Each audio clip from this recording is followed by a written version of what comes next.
I'll talk for a minute or two about plot. And I'm going to talk about two ways in which we can enhance the plot. I said originally that the thriller is always about people in danger, and I made a distinction with the mystery, which always has a puzzle. Now, of course, if you're writing a thriller and you want to enhance it, one way to do that is to add a mystery. And once you start thinking about it, you can see that many successful books combine the two genres. Dick France's formula generally was, for the first half of the book, the hero would be investigating some puzzle. And about halfway through, his life would be threatened, and the second half of the book would be about him escaping the threat from the bad guys.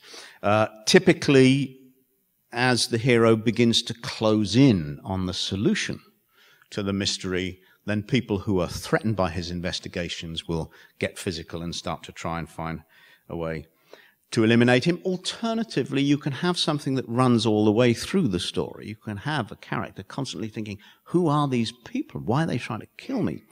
And that can add, well, what does it add? Three things, I think.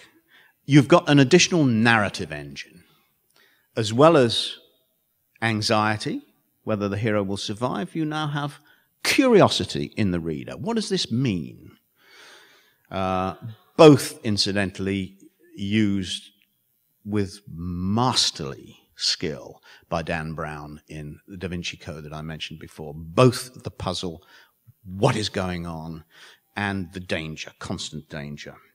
It's an additional narrative engine. It allows our hero to be clever as well as tough. He's got to outwit these people. He's got to figure out this puzzle.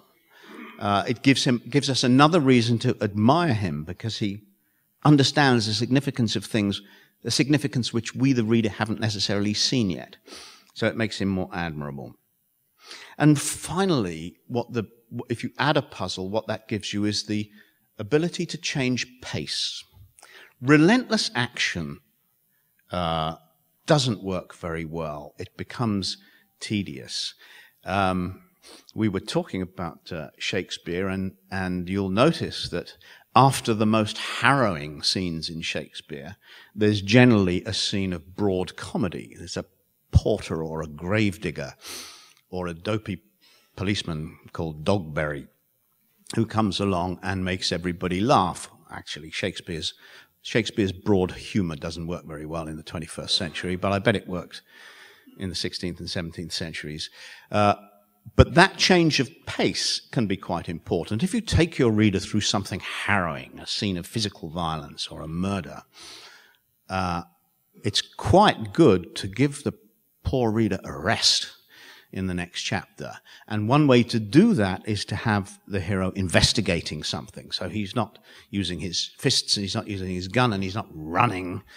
He's maybe looking stuff up or interviewing somebody, looking for clues, trying to find out what happened. It gives you that Shakespearean change of pace.